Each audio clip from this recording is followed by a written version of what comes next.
obviously I'm going to do a little bit of introductions with this here. Everyone, we started a little bit of conversations before we recorded, so we're just rolling into this. I'm Dr. David Warwick of Warwick Chiropractic Massage in Lacey, Washington. Rich, are you on? You're on that too as well, right? I mean, this is recording you as well. That's and then correct, we yes. have Stephen Elliott, author of War Stories. Sometimes the real fight starts after the battle. Perfect on there. And so, we're just, myself, I was a chiropractor at a little bit of introduction, a little bit, so the audience people get to know us. I worked at Madigan Army Medical Center at the height of the war during the surge. And so I have some experience in the military as a chiropractor in the military, working with soldiers as they were deployed 3, 4, 5 times. And had some experience there. I'm in private practice now. I'm still practicing more managed side of the practice, and also doing coaching, executive level, and trauma coaching with people. I'm doing my training and certification with that actually as we speak. I just signed up for my next level.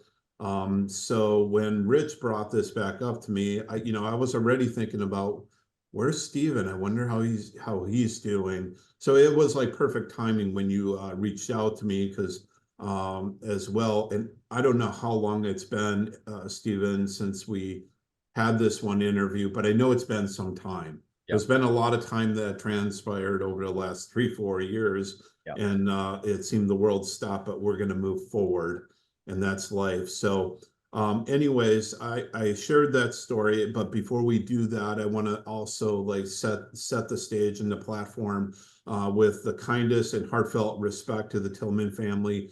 You are always in our thoughts, our hearts, and our prayers in this journey called life. And for his wife, Marie Tillman, who also has a book called The Letter, My Journey Through Love, Loss, and Life.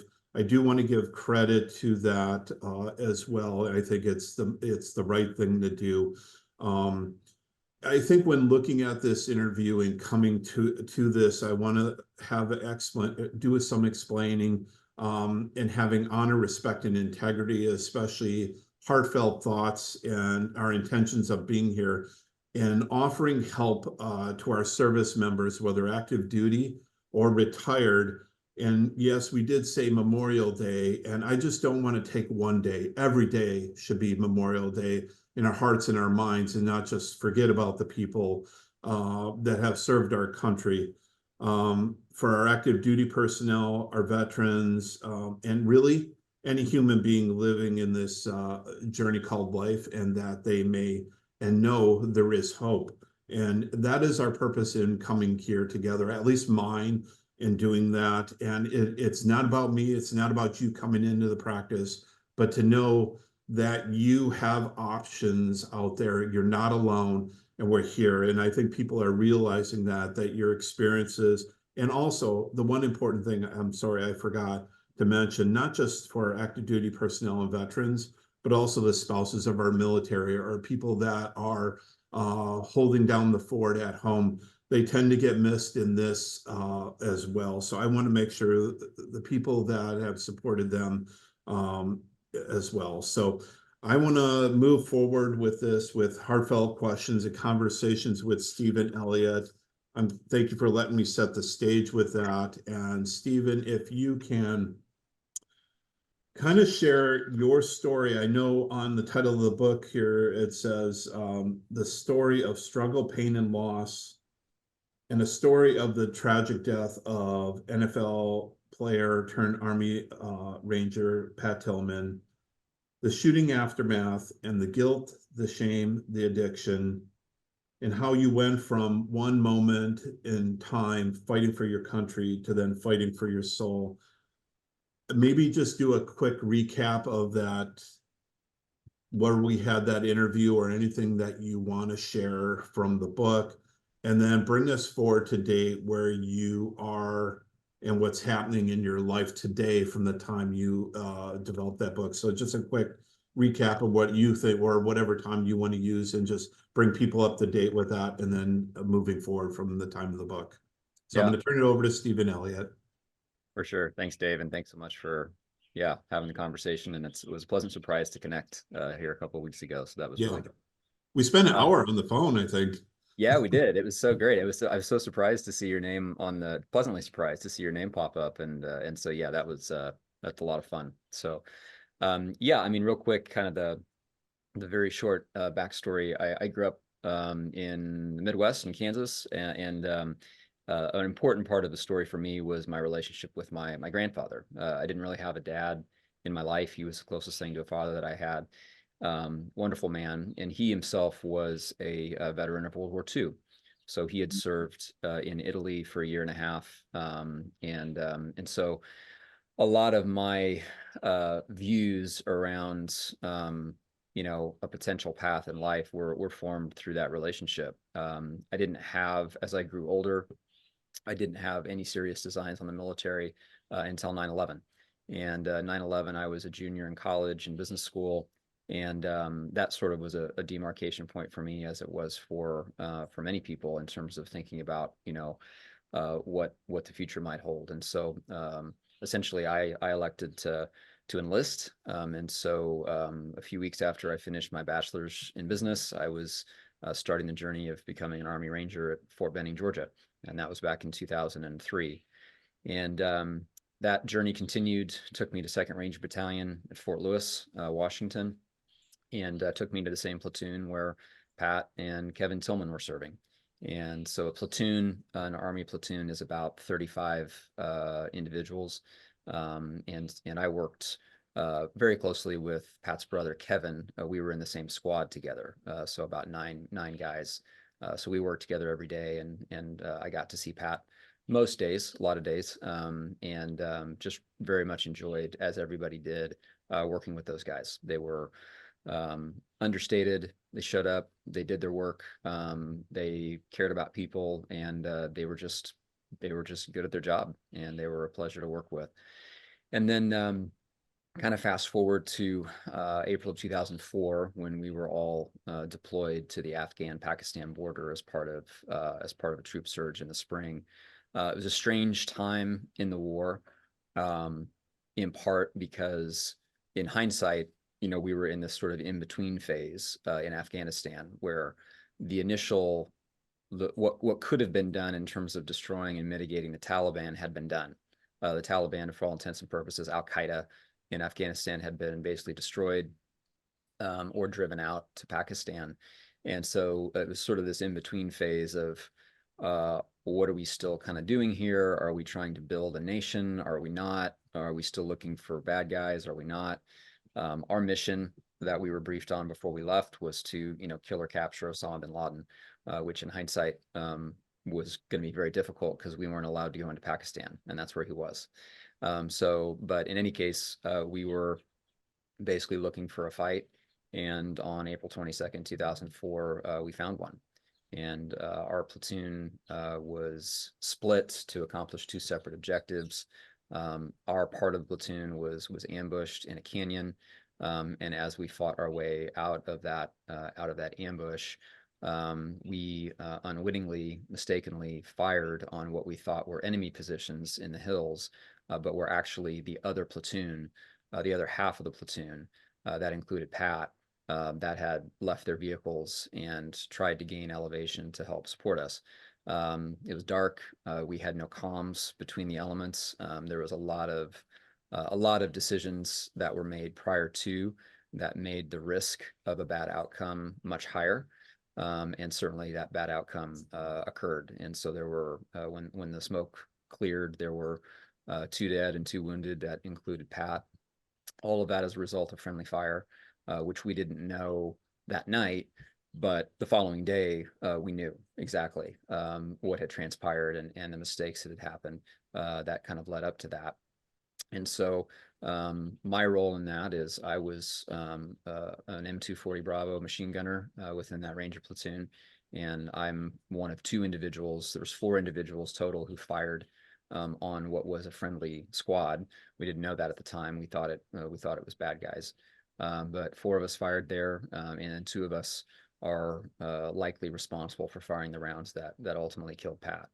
And so that was not understandably not what I signed up for, as far as when you think about, which I think is true, a lot of things in life, when you think about um, where the journey will take you, there's a lot of outcomes that kind of quote unquote weren't in the brochure, where you're just like, well, that was not advertised as a potential outcome, and sort of here you are. And then I mean, there's been a lot said and a lot written about this, so I won't go into it too much. But so there was sort of two, I guess, traumas, if you will. You know, one was the fact that you have Rangers who mistakenly fired on friendlies, and that's devastating. It's devastating for the entire unit. Certainly devastating for the guys who fired the rounds. Most of all, it's devastating for the people and their families who aren't here anymore, right? They have to, you know, try and move forward in life. But then we sort of had the dual issue of the fact that the military, and I'm speaking very abstractly, basically 4 officers, you know, between our battalion and the Pentagon lied to the American public about what happened to Pat. And so for about 40 days, the narrative around his death was very vague, and it was sort of, well, he died in a glorious hail of enemy gunfire. And we didn't know what was being told to the public because it was so obvious to us what happened. And there was 2 investigations that occurred while we're still in Afghanistan. We were told real plainly, tell the truth. They don't expect you to remember everything, but as best you can, tell them what happened. And we did that. And then we went out on more missions after that. So there was sort of a false sense of closure even in Afghanistan, as far as I guess that's it, you know, in terms of, you know, the ramifications. And then when we got back, we realized the disconnect in terms of what was being told to the family, and by virtue of that, the public, versus what actually happened. And that created its own secondary level of fallout, most notably for the family, because I don't think there's anything. It's one thing to lose a loved one. It's another thing to have the powers that be lie to you about the nature of their death. And that's exactly what they did. There's no way of sugarcoating that in terms of what a certain key number of officers did. And then that, of course, opened up all sorts of speculation around conspiracy theories and the nature of his death, and all of that, which is it's unfortunate just because it's not true, but it also mostly it just harms the people who lost him and who loved him. It just adds to their pain that they have to sort through. So just, yeah, it was messy in terms of the emotional fallout of that. And for me, it kind of became a mark of shame. And so, you know, this thing that I thought was going to be, you know, an honorable part of my life in terms of serving my country and serving in a special operations unit, et cetera, now became something that I actually avoided at all costs. You know, in casual conversation, you know, I didn't lie about the fact that I was in the military, but depending on where the conversation went, you know, I would certainly steer it in such a way to not have to go down that road. And then there would be the occasional instance where you'd have really awkward conversations, where someone would say they found out I was in the Army, or they found out I was in the Rangers, and then some random comment would come out about Pat, right? And like, that poor person who brought that up, they didn't know who I was. And they weren't trying to have that conversation, but there was always this sense that I was sort of hiding and running from something. I left the military in 2007, served my 4-year commitment, honorably discharged, started a career in wealth management. And, you know, for me, it was sort of trying to put as much road between me and what happened in the Army. And so it's sort of the idea that the more time passed, the more things that I could accomplish, that there was somehow some ledger that I could balance the score and get past it. And the reality is, you know, wounds, this is true. You know, Dr. Warwick, you can speak to that if something in the body is not set correctly, time will not help it heal. In fact, time can actually exacerbate, and it can morph into new and different maladies, right? I mean, chiropractic, you could use those analogies all day long, as far as like, well, why does my neck hurt? It's like, well, it has nothing to do with your neck. It's this other part of your body, and it's all this overcompensation you're doing. And now you're more messed up than you were before from this starting point. And I think that's true, mentally and emotionally as well, as if we're not addressing the root cause of what's going on, then everything else is just going to be some sort of, medicating. It's going to be, and you can medicate with a lot of things. It's not just alcohol or drugs. You can medicate with work. You can medicate with travel. You can medicate with whatever it is. And a lot of those things aren't bad in and of themselves. It's just how we use them. And if we're using them in such a way as to try and run from or hide or avoid what's really going on, then the thing itself may not be bad, but it doesn't mean it's not hurting us. And that was the story of my life for, a good 10 years, where I just tried to pretend like it didn't exist. And part of that was also because there wasn't a context for me in terms of what this thing called, whatever terminology you want to use. I'm going to generically call it just, war trauma. And that can manifest itself in a lot of different ways, but it's the unseen wounds of war. It's what happens to your inner being by engaging in something that, regardless of the political rightness or wrongness of it, it doesn't matter. At the end of the day, you're sending people that represent you in the military to go kill other people. That's what the military exists to do. And we use a lot of language to sort of dress that up. That language was cut through very clearly to me on the first day of Ranger selection, where we were told, hey, you don't have to be here. If you join this unit, your job is to kill people on behalf of the United States government. And if you don't want to do that, then you can leave. But that's what this job is. And I think there's an element of that does need to be understood in terms of what that means, as far as we as people weren't designed to kill other people. And we can be really good and really effective at it, but it doesn't mean that doesn't have a cost to the human being. And so I didn't have a context for that, because I saw my grandfather and I saw a generation of veterans. I saw maybe an inch deep. It's like, well, they seem to be okay.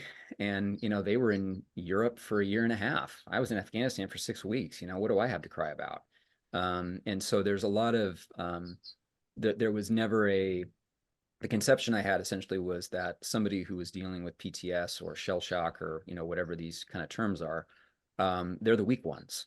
And so if you can't keep your life together, especially when, to the extent that I was wounded, it was, partly I felt because it was my own fault, because, I was one of the guys who fired on friendlies, and I'm still alive and they're not. And so I don't have, it's a very unhealthy framing. It's saying like, well, I don't have any right to be wounded. And if you were to apply that thinking to a physical wound on the battlefield, that's absurd. It doesn't matter if somebody in your squad stood up when they shouldn't have stood up, or did something stupid and they got hit.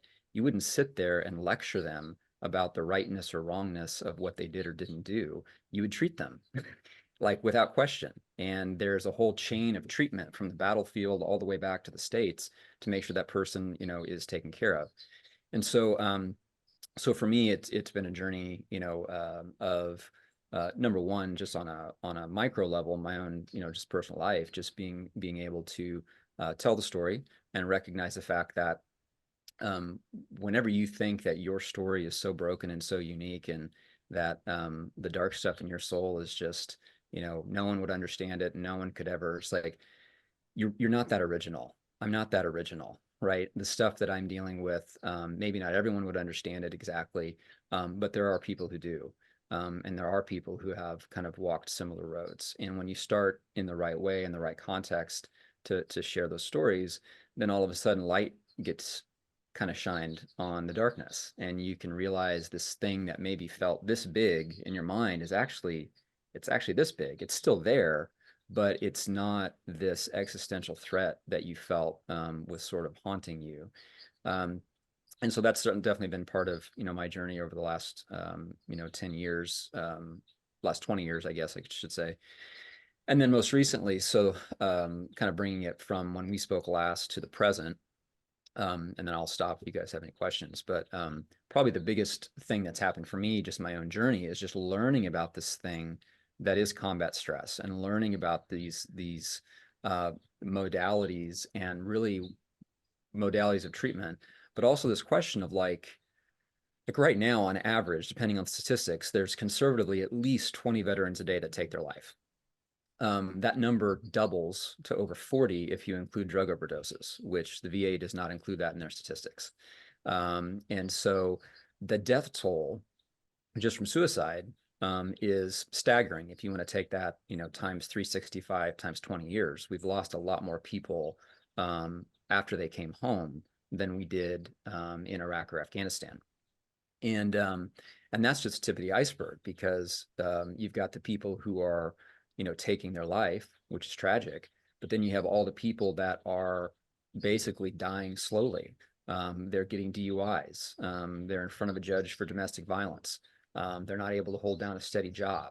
They're not dead yet, but they're not alive. They're not thriving. And so that's sort of this question for me was like, why is that? And like, as I kind of went down that road, I met some, very serendipitously met some, amazing people and professionals who had spent their professional life really studying this and trying to advocate for change within how the unseen wounds of war are viewed and treated. And the core of what I've learned could be summarized this way. Number one is the fact that the unseen wounds of war, call it PTS, call it whatever you want, is not new. There's evidence of that in ancient literature going back to Alexander the Great. Like the idea that exists is nothing that is, it's not a 20th or 21st century phenomenon. And then with that, a big piece of the brokenness as it relates to our particular dynamic in the United States is the disconnect between the active duty military and the VA. So if somebody is conversant at all in veterans issues or veteran suicide, immediately you would maybe think, well, roll your eyes and yeah, the VA, this big broken bureaucracy. It's like, well, there's definitely, it's bureaucracy. There's a lot of good people in that bureaucracy, but the issue really with where we're at today in terms of suicide statistics and treating the unseen wounds of war is not primarily because of the VA. The VA is a derivative of what happens, or rather what doesn't happen in the active duty military, because that's where the wound is incurred. So if you take my story, for example, I incurred, whatever unseen wounds that I had in 2004, right? And those wounds metastasized because of all the stuff that happened. I didn't realize they were even wounds until 5 years later when my wife and I were getting ready to get divorced. I didn't even have a category for it. It was as though I had been shot in Afghanistan and I just covered it up because nobody knew what a gunshot wound was. Well, what's going to happen in 5 years? Is that going to be easier or harder for the VA in this case to help you? It's going to be a lot harder because now you're dealing with trauma upon trauma upon trauma potentially. And so a lot of my engagement now, to the extent that it helps, is really in advocating for specific policy change within the Pentagon, the DoD, to change how the unseen wounds of war are viewed and treated in the active duty military, because that's where the rubber meets the road. And so so that's sort of the meta hope, is that there can be policy change at that level. But there's also just, continually encouraging people that, we can't wait for, the Pentagon to pass appropriate policies. There's people right now today who are hurting and who are trying to deal with the past. And so that's the other piece of it, is just, regardless of what the Pentagon does or doesn't do, we have the capacity to support and encourage one another and help people find a path to hope and healing, because that's true. And if you would have told me that, I think that's probably the one thing I would underscore in all of this, and probably close these comments with, is just saying the story continues. If you would have told me in 2008 that I would be sitting here in 2024 having a conversation like this about what happened, I wouldn't have believed you, because our present reality, we as humans, myself very much included, we oftentimes lack perspective. In fact, most of the time. And so what we tend to do is we tend to take our present feelings and experiences and extrapolate them to infinity. We sit here and we say, it's a sunny day and my needs are met and life is good and life will always be good. It won't. It just won't. Doesn't mean you can't enjoy today, but it won't. And then we do the inverse. We say, life's terrible. I can't get free from the past. This is how it will always be. And it doesn't have to be. And so I think that's really the message, is that, the story continues, and the past does not have to define the future. It should inform it. If there are things that you've done or left undone that were wrong, then you need to address that, because that will be part of your healing, and that will be part of actually being useful to other people as well. So that's what's been going on the last 5 years, kind of at a higher level, and I'm really just, yeah, I'm grateful and as shocked as anybody to be able to sit here and speak about it this way, because it just demonstrates that there has been a lot of really good that's happened from a terrible circumstance, and it doesn't change the terrible circumstance. It doesn't make Pat's death okay. It's tragedy, and if it could be undone, I would undo it in a heartbeat. But we can't, and so we're sort of left with doing the best we can with whatever it is that we've been given, and that's where I'm at today. I want to thank you for being so open and transparent to continue to talk about that, because I think life and healing is a journey. And it's funny how you brought up trauma upon trauma. In the military, I will speak from the perspective of not being in the military. I was in the State Patrol for a short period of time, but I understand how that level of thinking goes. I mean, there's a reason why it's designed as it's designed. So I am not refuting that at all. But how one deals with that, with those traumas in their life, is really key. But you said something, that trauma upon trauma upon trauma. And actually, it was actually literally yesterday, I was working with a retired, was he a psychiatrist or psychologist? He was at Madigan Army Medical Center, number of years, and all the things that he saw in there. We started talking about that, and all of a sudden I started doing my work on him. And because he still was in it. Yeah, he was military, but he had a different role of being in theater and that, and hearing the stories and that.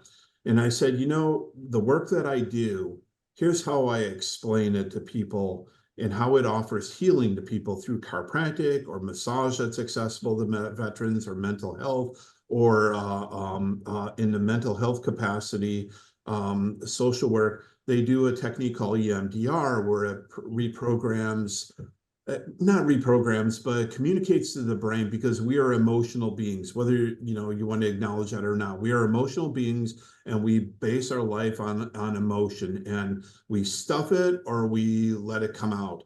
And so one of the things I described to him literally yesterday, it's funny how this came up in this, and how I want to bring it forth, and hopefully someone resonates with it that's watching. Life is like a filing cabinet. Yeah. We have experiences, and we have files, and we keep putting files into the top drawer.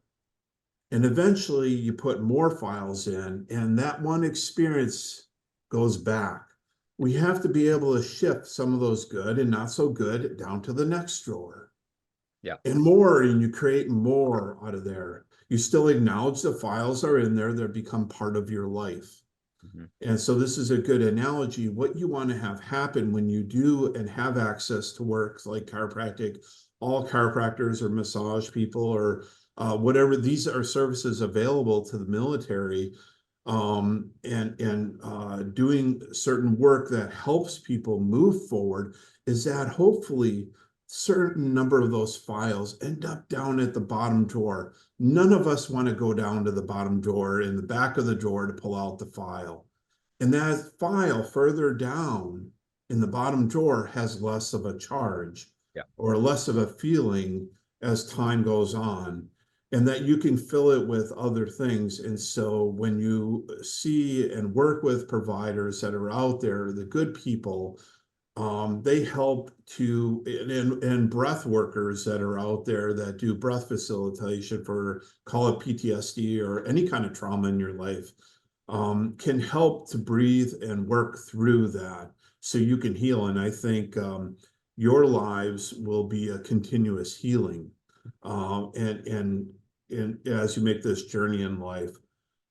So thank you for letting me share that. Thank you for your portion of the story. A question I had for you is how and what are you doing now since things that you want to share since our last meeting, or since the book has been out, and what have you done that is maybe you can relate to some of your personal life, but also how it has transformed other lives. What's going on since then? Yeah. I mean, professionally, I work in cybersecurity software. I'm not a technologist. I serve an executive at a software company, and we're helping to protect people as they live and interact online, which is not what I thought I would be doing. But it's been a lot of fun, and I've continued to learn a lot, and I get to work with great people, and so solving a pretty significant problem.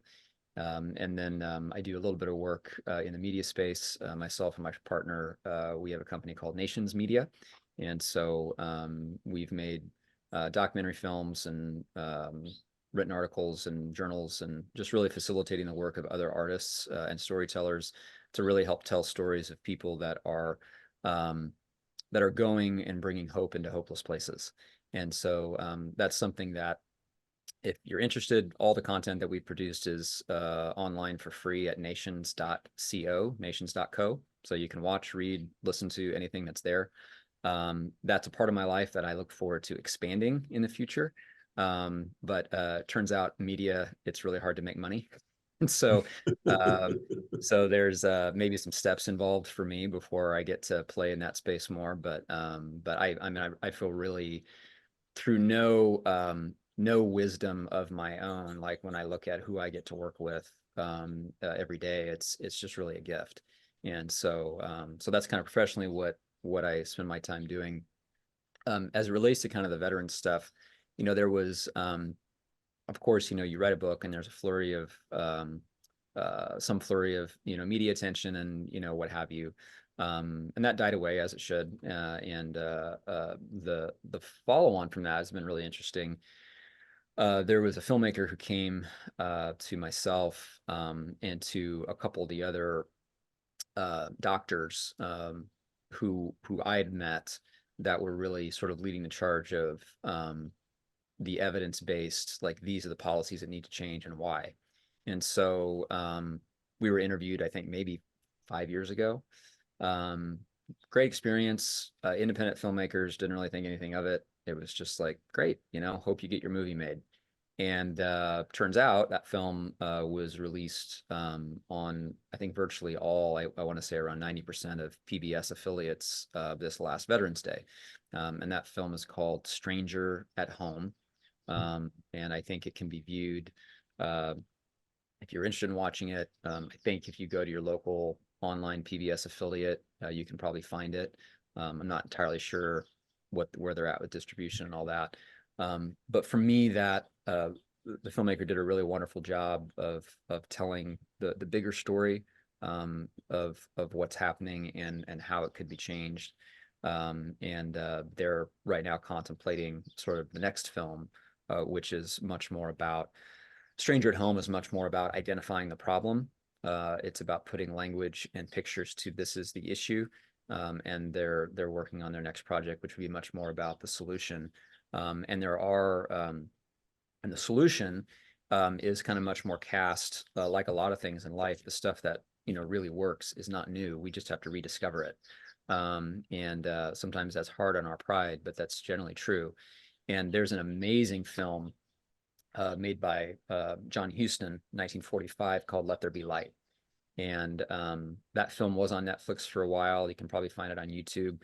But John Huston, in the wake of World War II, he took a camera into a hospital in New York that had been reconfigured for folks that were experiencing much more acute trauma from the unseen wounds of war. Just people who were from just severely anxious and depressed to people who had lost the ability to speak, and everything in between. And what he did in 45 minutes was remarkable in terms of, number one, sort of blowing the cover off of the idea that, this is just a weaker generation and former generations, handled it differently. It's just like, well, they maybe handled it with, 3 martini lunches in the 1950s as they medicated, what happened in the Pacific, right? It's like people are people. And so John Huston did a remarkable job of literally letting there be light, of showing that this is a part of, war. And in, I don't know how many weeks those guys were there, but you see the transformation that happens in the 40s, of just giving space from somebody who just came back from Okinawa, or they just came back from France. And the idea that you would send those people right back to their mom or dad's farm in Nebraska is just unconscionable. And just that level of care and treatment, you can see the transformation. Interestingly, that film that the DoD paid for, the War Department, was slated to be screened at the Museum of Modern Art in 1945. And the reel was set up, and before the film could start, military police marched in, confiscated the film, and it was classified until the Carter administration. Nobody saw it. Wow. And that film, Let There Be Light, was replaced by a military film, you can't make this up, called Shades of Gray. And Shades of Gray basically said, if you're a good, red-blooded American boy, you should have no problem killing the communist horde. And if you don't, it's because your mother coddled you as a child. That's the message of the film. And so it's almost cartoonish even in terms of that message. But what those two films do is they juxtapose the same thing that happens. I can sit here and I can, judge the Pentagon for doing that, which it was wrong, and it perpetuated a culture of harm. But I've done the same thing in my own life, where I'm afraid to shine light on what's actually going on. And for me personally, that was true because ultimately I was afraid that if I admitted what was really going on with me, what if it couldn't be fixed? Then I'm hopeless. At least if I'm lying to myself about what's going on, then I'm sort of, I don't have to deal with the potential of being stuck where I'm at. I can just pretend.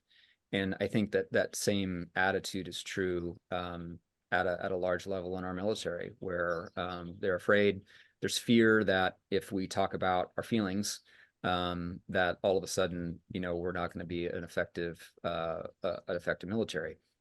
And definitely, there's time and place. Like if you're in a fighting position in Afghanistan, that is not the time, to do EMDR. That's not the time. Like there's a time and place for it, but there has to be a time and place for it. And I think that's the hope is just when appropriate. For me, it's just tell the story, talk about it, encourage people to get help, to try whatever's next. You mentioned EMDR. I did EMDR, and I thought it was the stupidest thing ever when I first went in to do it. It was just like, so I'm going to sit here and I'm going to stare at a bank of lights that blink back and forth, and you're going to ask me questions, and I'm going to talk about whatever.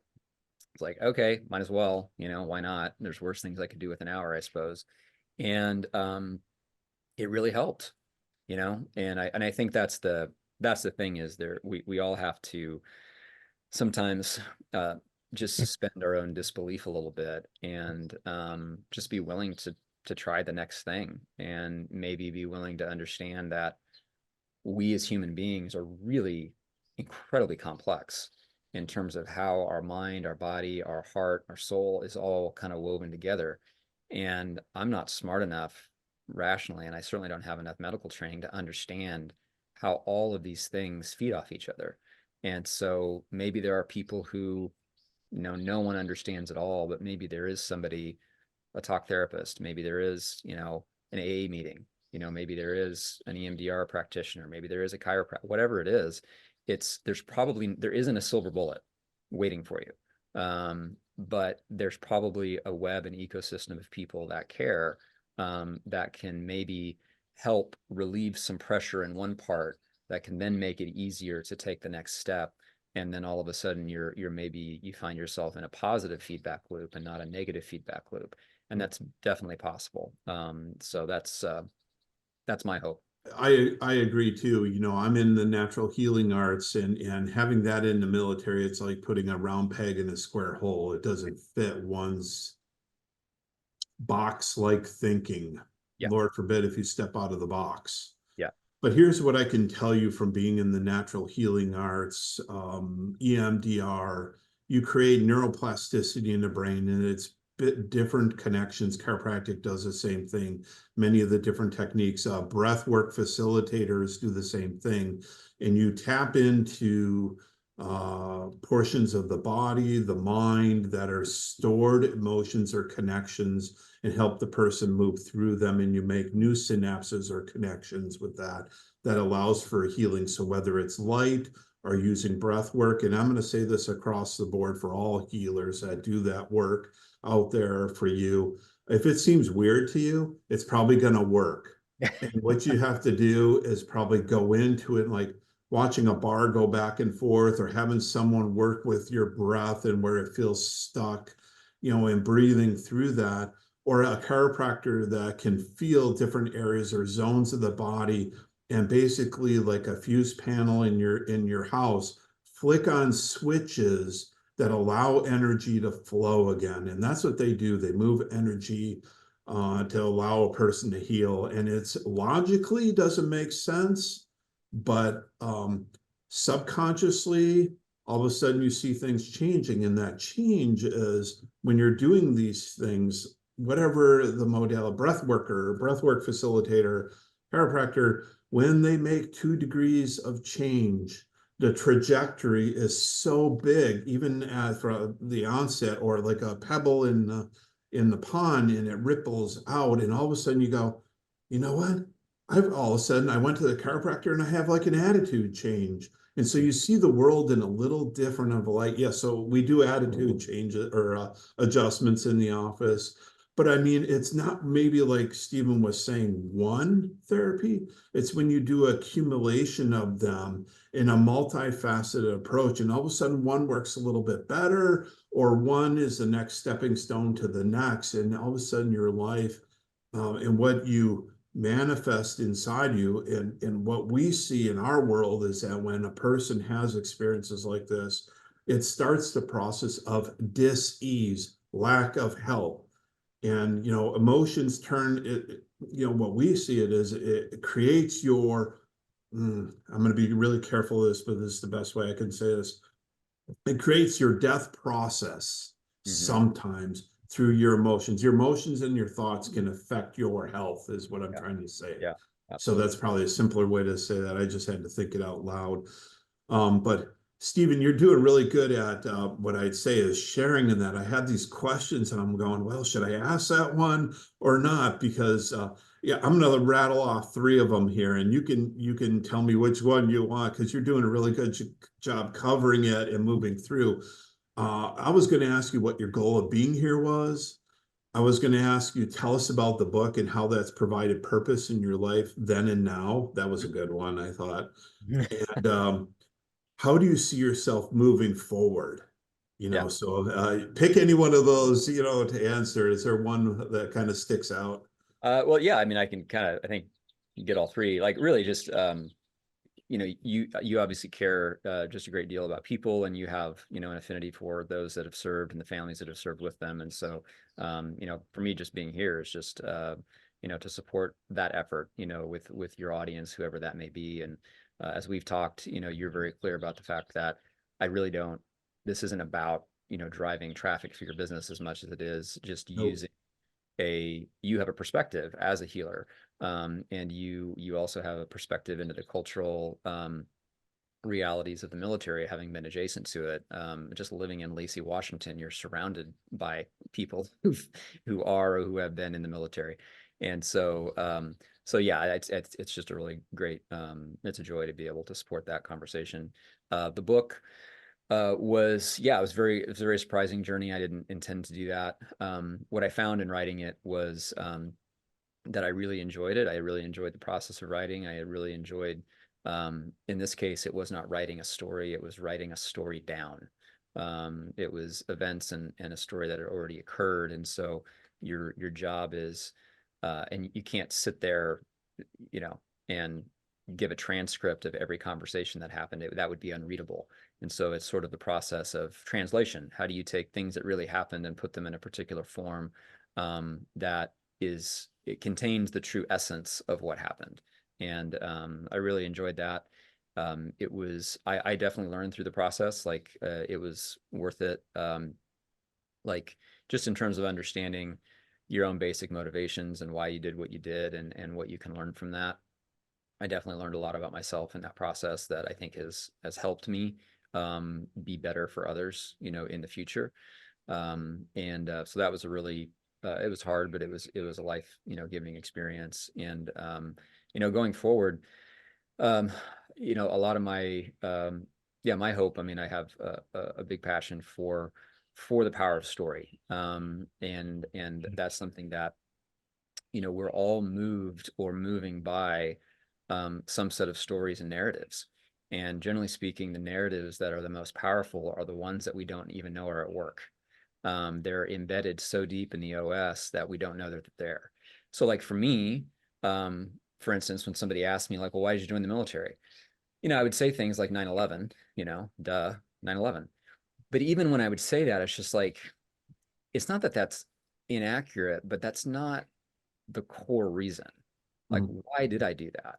You know, 9/11 was maybe a catalyst, but what was really the reason? For me, ultimately, it was pretty simple. It came down to the fact that there was somebody in my life, and my grandfather, who I love and respected, and he joined after Pearl Harbor, and I felt that, and this is on, I think, a pretty subconscious level, but I felt that if I followed a similar path that he did, then I would grow closer to somebody that I loved and admired. That was really it. And then 9/11 happened. And then December of 2003, a movie called Black Hawk Down comes out. And I'll never forget sitting in the theater and watching that film, and all of a sudden about Delta and Rangers in Mogadishu in the early 90s. And all of a sudden, there was a container. All of a sudden, there was this visual possibility around a story, which is a horrific story, but embedded in that story is loyalty and friendship and courage and all of these virtues that are interwoven throughout terrible things in life. And so I can look back and I can see narratives and stories that were at work in my own mind and heart that have led me to where I'm at. And then I can see the power of, you know, like with War Story or any other true story, of just telling it. And people can do with it what they will. Like I don't have an agenda other than to tell the story accurately. And then people can do with that whatever they feel is appropriate. But yeah, I hope to have the privilege of developing more stories in the future that can help us as people just interact with reality and interact with the world and love one another better, and move beyond and grow from, you know, the things in our lives that have been painful. So that's what I hope to be able to do more as time goes on. What difficulties have you faced or continue to face after the writing of this book or moving forward? Um, it's a good question. I think you I'm gonna say it. That's a really good question. Life is still life. You know what I mean? You still got to take out the garbage and you still got to file your I just taxes. did this morning. Oh, did you? And so I think probably you know, there's an element of yeah, there's an element of, well, number one, like at a certain point, I just got really tired of talking about it. And part of it was because I'm not from like it was this, you know, deep, painful thing. It was just more I just get tired of talking about myself. And so it's like there's other really interesting things to talk about and, you know, things to discuss. So I was ready for it to be done. Like I was probably kind of burnt out, honestly, in retrospect. But yeah, like, but it's great. Like it was a great experience. I wouldn't change it. Yeah, I think it's just the challenge of, you know, as you grow older, the things your bandwidth for how to say it, the the choices matter even more. They always matter, but when you're 22, you've got a little bit more wiggle room for, not taking care of yourself, and it feels like, you can. There is no such thing as a consequence. And then when you're 42, it's just like, okay, like I really, like, regardless of good, bad, or indifferent what's happened in the past, like it is one day at a time, and it still is like no event, good or bad, can really alter the fact that we all have choices, a new day each and every day. And I could have had a horrible day yesterday, but I have a new day and I have a new set of choices. And what am I going to do with this time? And I could have had a great day yesterday, and same thing. Today is a new day. What are you going to do? And so I think, yeah, I think I'm slowly learning just the discipline of sort of resting in that. And I'm somebody who usually has too many things going at once, and so that's been part of my own Yeah. practice, is to just say no more, and not be driven maybe as much as I have been in the past. And the funny thing is, the more I do that, the better things seem to go. So I don't know what that means, but it seems like perhaps some of my manic efforts in the past were possibly counterproductive. And so I'm learning that, and maybe one day I'll finally graduate.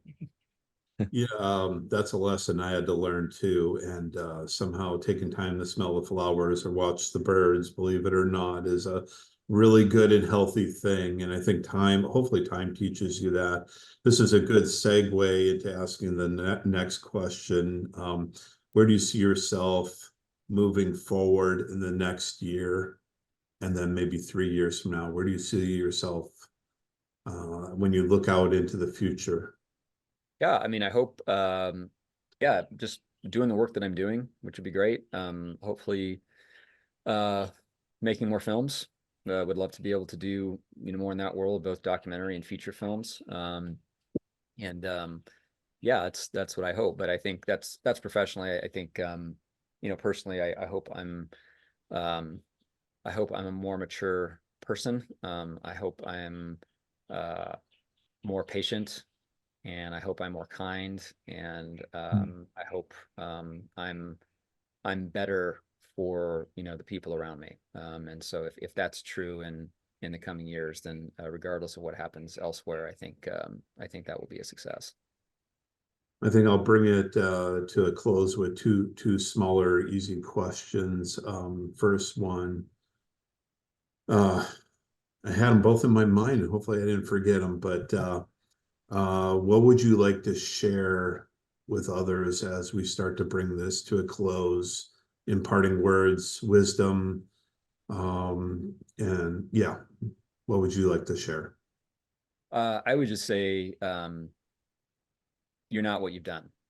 And that's true if your life has been a smashing success. You're not what you've done. You're not your CV. And it's true if your life has been an abject failure. You're not what you've done.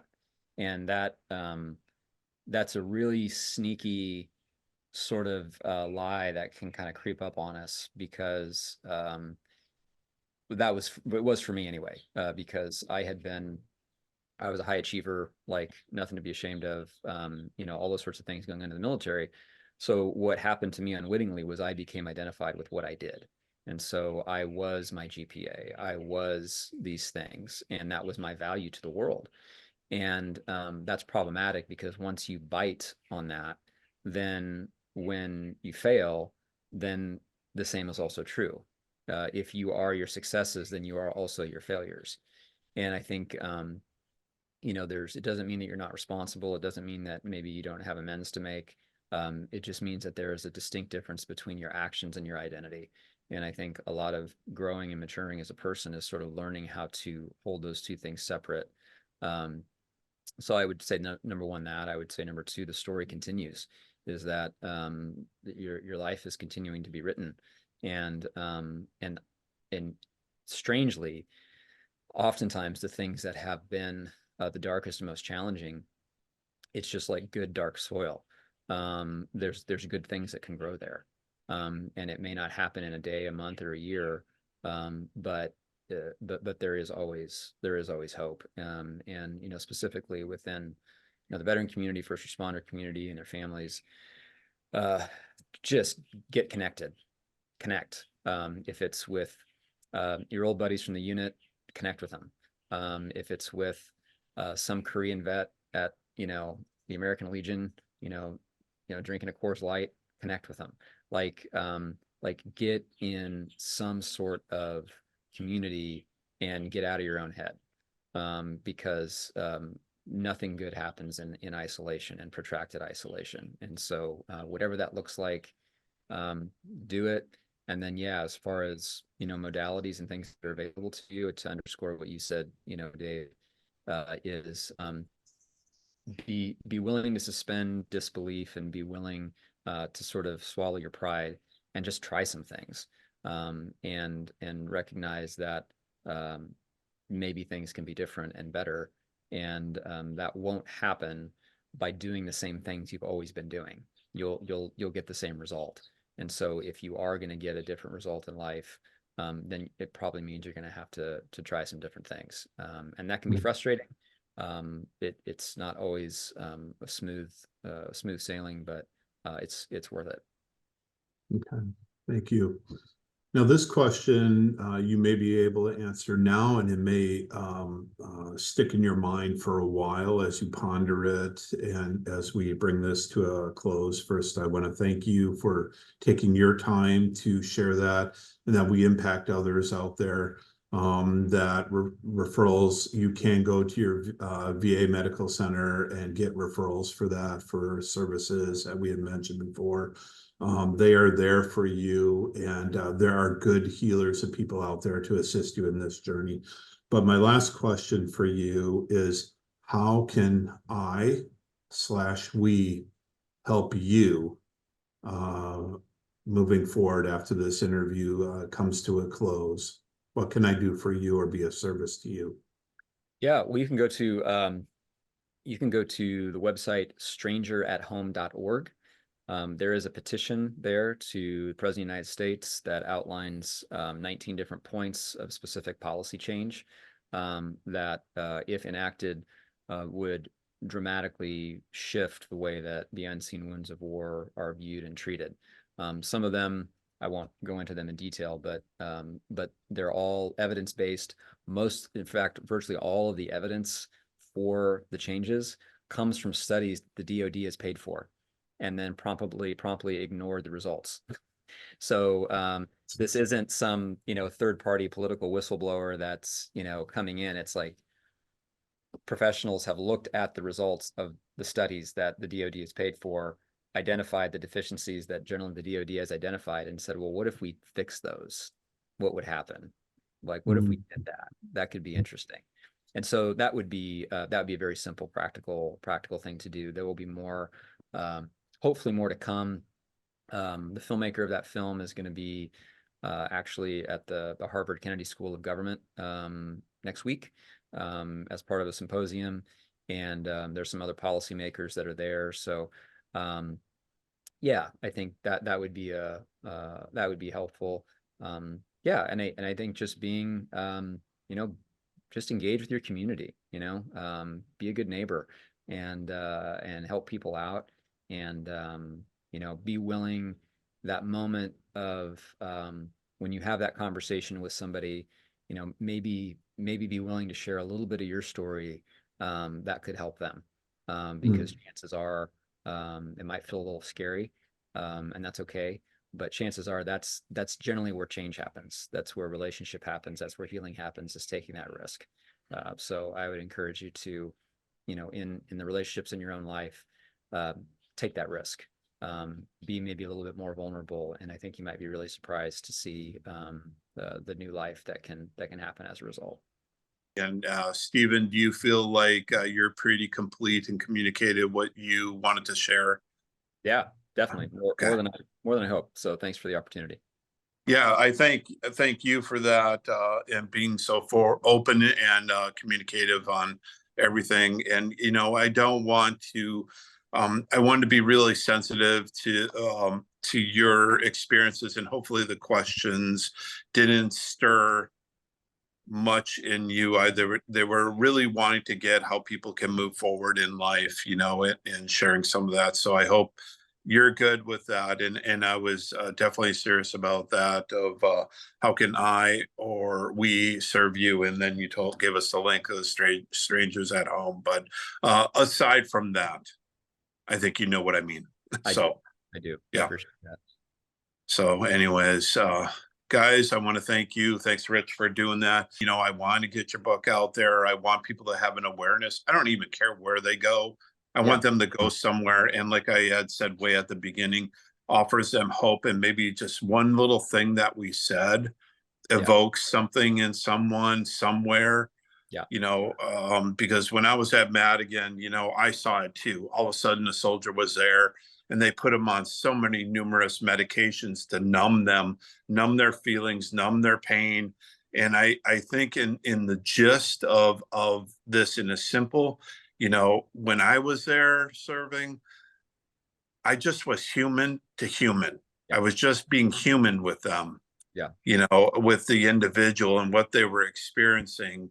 And all of a sudden you see the walls come down, not completely, but you see the walls come down. And you know, you can't unsee what you see or do or experience. But I wanted to give people hope out of this whole thing. I don't care if a single person doesn't come in me and they go everywhere else. It's not my motivation at all for this, but I think it has a purpose much bigger than myself. And that people matter. Yes. And especially whether it's our military, the spouses, or another human being, you matter. That's right. So anyways. Great. All right. Well, I want to thank you guys and bring this to a close. We went a little bit over more than I thought we would, but I'm really happy with how it turned out. And on that. So have a good Tuesday, gentlemen, and enjoy. You too. Thank Thanks, you. guys. Appreciate your time. Take care. Thanks. Bye.